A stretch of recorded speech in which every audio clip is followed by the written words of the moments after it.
Vadeli işlemler tarafında bir taktik kullanarak nasıl daha fazla kazanç elde edebiliriz? Gelin buna bakalım. Herkese merhaba arkadaşlar. Kripto Kurdu'na hoş geldiniz. Ben proje ekibinden Ömer. Bu videoda ufak bir taktik göstereceğiz arkadaşlar. Bildiğiniz üzere bu sıralar pumplanan coinler var arkadaşlar. Ve bunlara short işlem girmek oldukça karlı olabiliyor. Twitter'da da YGG pozisyonu paylaşmıştık 50 centlerden. Short işlemdeydik. Biz o sırada ancak likidasyonumuzu iyi ayarladığımız için bir gün sonrasında 35 cent gibi bir rakamlara düşmesinden dolayı bizim kar etmiş olduk arkadaşlar. Hatta çok güzel karlar edildi.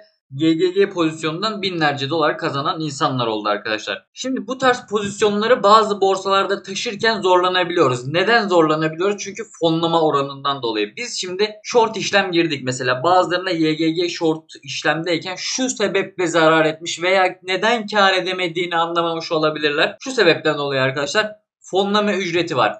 Buradaki fonlama ücreti bazı borsalarda daha yüksek seviyelerde oluyor. Şu anda borsa isimleri vermeyeceğim. Ancak -2,5 gibi bir funding yani fonlama oranına çıktığı zaman bunu da 2 saatte bir aldığı zaman arkadaşlar siz pozisyondan 100 dolar kar etmişsiniz. Ama 10 saat içerisinde 5 kere fonlama ödediğiniz için 100 dolar belki de 100 dolardan fazla bir fonlama ücreti ödemiş oldunuz. Pozisyonu karla da kapatsanız fonlama oranından dolayı yeteri kadar kar edemedi. Bu durumda arkadaşlar farklı borsaları kullanmak, Gate.io gibi borsaları kullanmak karlı olabilir. Gate.io borsasında YGG short işlemini bir başka borsada 2 saatte bir fonlama alıyorken arkadaşlar Gate.io tarafında 8 saatte bir almaya devam ediyordu. Yani bir gün boyunca taşıdığınız pozisyonda 24 saat içerisinde 12 kere funding ödemek yerine burada 3 kere funding fee ödeyip cebinize kar kalacaktı arkadaşlar. Bunu öyle küçümsemeyin arkadaşlar. Ben LPT'ye de short girmiştim bu arada. Bunun da funding saatleri yüksekti. Funding oranı da yüksekti. -2,5'lara dayanmıştı. Şuralardan girmiştim. Buralarda falan kapattım. 70 dolar bir kar etmiştim. Ancak fonlama ücreti de 70 dolar olduğu için ne kar edebildim ne de zarar edebildim. Başa baş anca borsaya çalışmış oldum arkadaşlar. Bu sayede Gate.io gibi borsalarda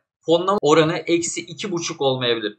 Makul olan fonlama oranı neredeyse onu bulabilirsiniz. Aynı zamanda komisyon ücretlerinden de bahsedelim. Gate.io çok komisyon alıyor gibi bir algı var. Hemen o algıyı verilerle birlikte açıklayalım arkadaşlar. Vadeli işlemler kısmına geliyorum. Burada görmüş olduğunuz komisyon ücreti arkadaşlar 10.000'de 1,5 dolar. Yani 10.000 dolarda 1,5 dolar oluyor. Diğer borsaları söyleyeceğim. Onlara siz nasıl bakabilirsiniz? Hemen onu da açıklayayım.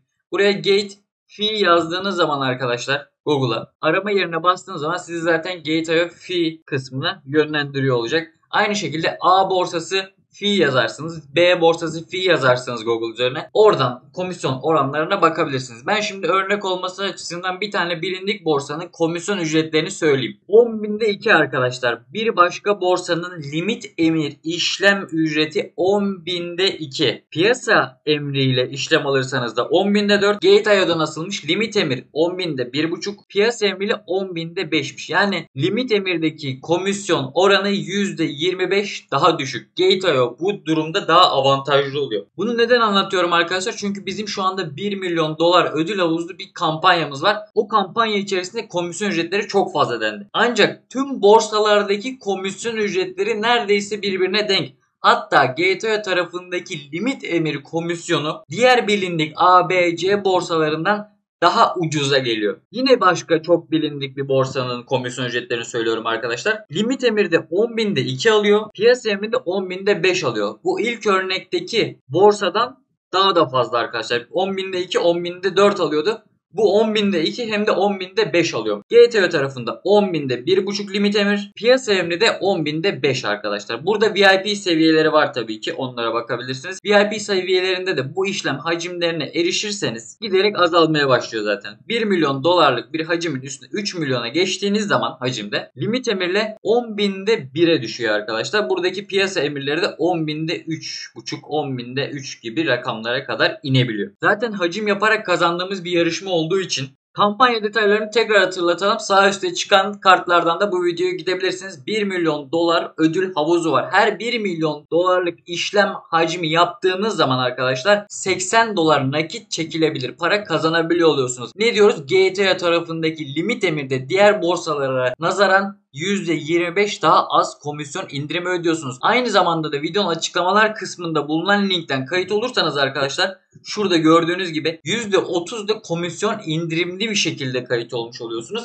Giderek avantajlı bir hale gelmiş oluyor. Bu kampanyaya katılmayı kesinlikle unutmayın arkadaşlar. Bir benzer kampanyayı 110.000 dolar gibi bir ödül havuzuyla yapmıştık. Onun tamamı bitmişti. Bu kampanya daha büyük, 10 katı daha büyük bir kampanya. Her 1 milyon dolar hacime ulaştığınızda 80 dolar çekilebilir nakit alıyor olacaksınız arkadaşlar. Kaldıraçlı işlemler tarafında limit emiri de kullanırsanız 10.000'de 1,5 komisyon ödemiş olacaksınız. Burada hem de trade kısmına da güveniyorsanız, tabii ki vadeli işlemler kısmı riskli işlemlerdir. Ama trade'inize güveniyorsanız arkadaşlar, ben kar da edebiliyorum diyorsanız burada gelip işlem açarsanız her 1 milyon dolarda da artı 80 dolar kazanıyor olacaksınız. Win-win durum olacak yani arkadaşlar. Fonlama oranlarına da dikkat etmeyi unutmayın. Bir yerde işlem açıyorsanız fonlama ücretinden dolayı zarar etmeyin. Bu videoda böyle yararlı bir video olsun arkadaşlar. İzlediğiniz için teşekkür ederiz. Aklınıza takılan bir yer varsa muhakkak yorumlarda belirtin. Videoyu beğenip kanala abone olmayı da unutmayın. Diğer videolarda görüşmek üzere. Hoşçakalın.